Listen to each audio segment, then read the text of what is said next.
نحمدہ و نصلی علی رسولہ الکریم۔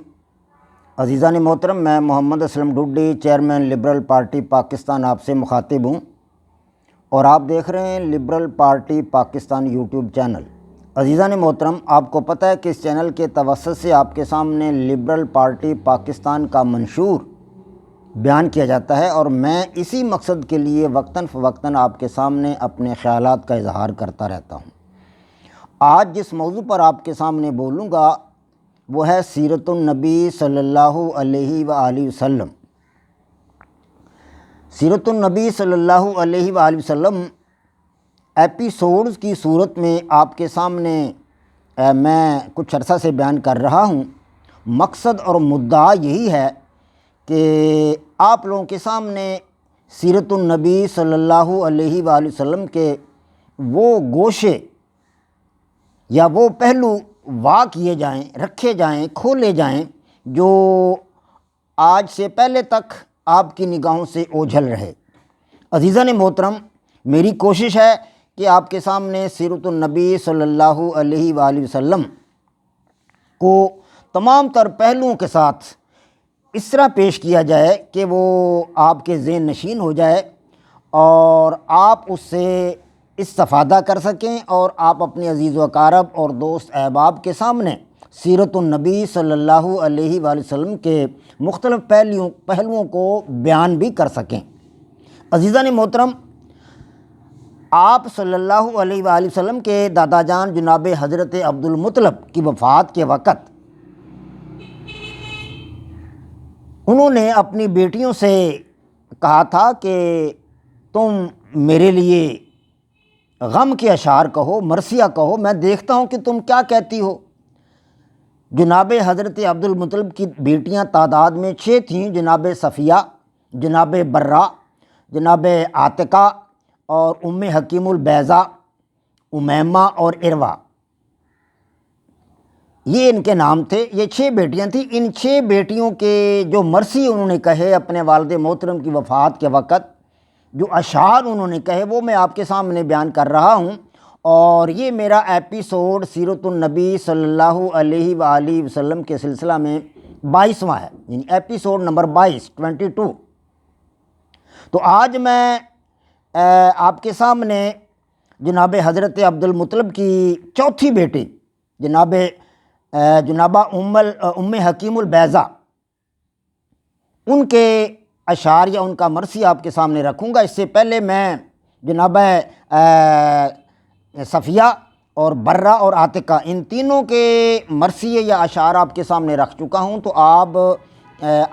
جو ہے آپ کے سامنے ام حکیم البیضہ جو چوتھی بیٹی ہے جناب حضرت عبدالمطلب کی، ان کا مرثیہ آپ کے سامنے رکھوں گا۔ الا یا عین جودی، الا یا عین جودی واستہلی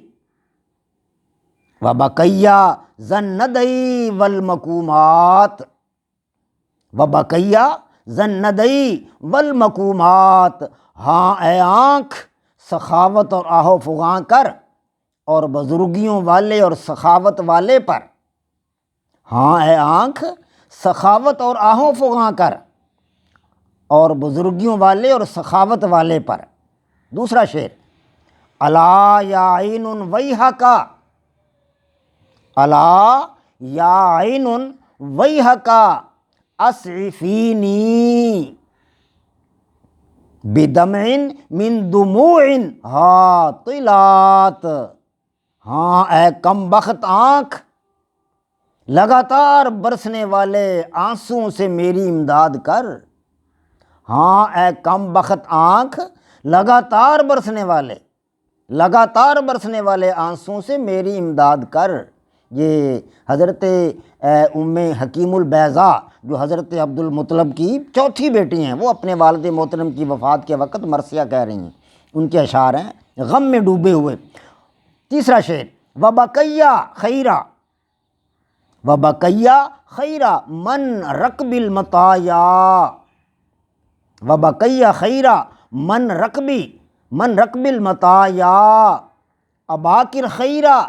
تیار الفرات، سواریوں پر سوار ہونے والے سواریوں پر سوار ہونے والوں میں جو سب سے اچھا تھا اس پر آہو فغاں کر اپنے اچھے باپ پر جو میٹھے پانی کا موج زن دریا تھا۔ اللہ اکبر۔ چوتھا شعر، طویل الباعی طویل الباعی شیبۃ ذی المعالی، طویل الباعی شیبۃ ذی المعالی، حضرت عبد المطلب کا نام شیبہ پڑ گیا تھا نا، ان کے سر میں کچھ ایک تھوڑا سا حصہ بالوں کا وہ سفید تھا، جسی وجہ سے ان کا نام شیبہ بھی پڑ گیا تھا۔ تو اسی مناسبت سے وہ کہہ رہی ہیں کہ طویل الباعی شیبۃ ذی المعالی کریم الخیمی محمودہ لہبات، شیبہ پر آنسو بہا، اے میری آنکھ شیبہ پر آنسو بہا جو بڑا سخی اور بلند رتبوں والا، نیک سیرت، سخاوت میں قابل مدح و ستائش تھا، اور سخاوت میں قابل مدح و ستائش تھا۔ پانچواں شعر، وصولا لقرابتی وصولا لقرابتی حبرزیا، وصولا لقرابتی حبرزیا وغیثا فی السنین المحلات، وغیثا فی السنین المحلات، صلہ رحمی کرنے والے پر آنسو بہا، اے میری آنکھ صلہ رحمی کرنے والے پر آنسو بہا، اس پر جس کے چہرے سے شرافت اور جمال ظاہر ہوتا تھا، جو قحط سالیوں میں برستا ہوا بادل تھا، قحط سالیوں میں برستا ہوا بادل تھا۔ چھٹا شعر، وَلَيْسًا حِينَ تَشْتَجِرُ الْعَوَالِي،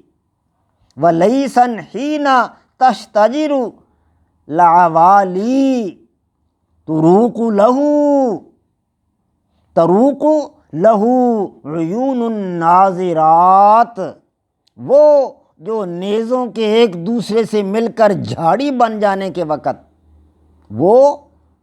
جو نیزوں کے ایک دوسرے سے مل کر جھاڑی کی طرح بن جانے کے وقت شعر ہوتا تھا، جب نیزے جھاڑی بن جاتے تھے آپس میں مل کر، تو اس وقت کے لمحات میں وہ شعر ہوتا تھا، جس کے لیے دیکھنے والوں کی آنکھیں بہہ جاتی تھیں، یعنی آنکھوں سے آنسو بہتے رہتے تھے۔ ساتواں شعر، عقیلہ بنی کنانہ، عقیلہ بنی کنانہ والمرجج، عقیلہ بنی کنانہ والمرجج اذا مدہر اقبل بالحنات، جو بنی کنانہ کا سردار تھا اور زمانے کی اقسام کی آفتیں سر پر پڑنے کے وقت امیدوں کا آسرا ہوتا تھا، جو بنی کنانہ کا سردار تھا اور زمانے کی اقسام کی آفتیں سر پر پڑنے کے وقت امیدوں کا آسرا تھا۔ چھٹا شعر، آٹھواں شعر،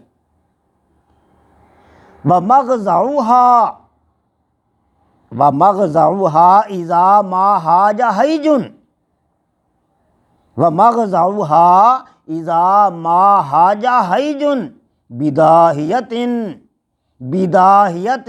وَخَصْمُ الْمُعْضِلَاتِ،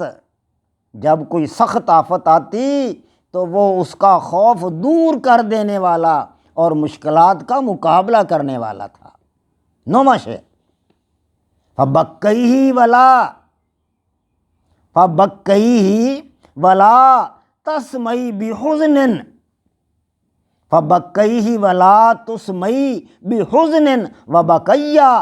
وَبَكَيَّ مَا بَقِيتِ الْبَاقِيَاتِ،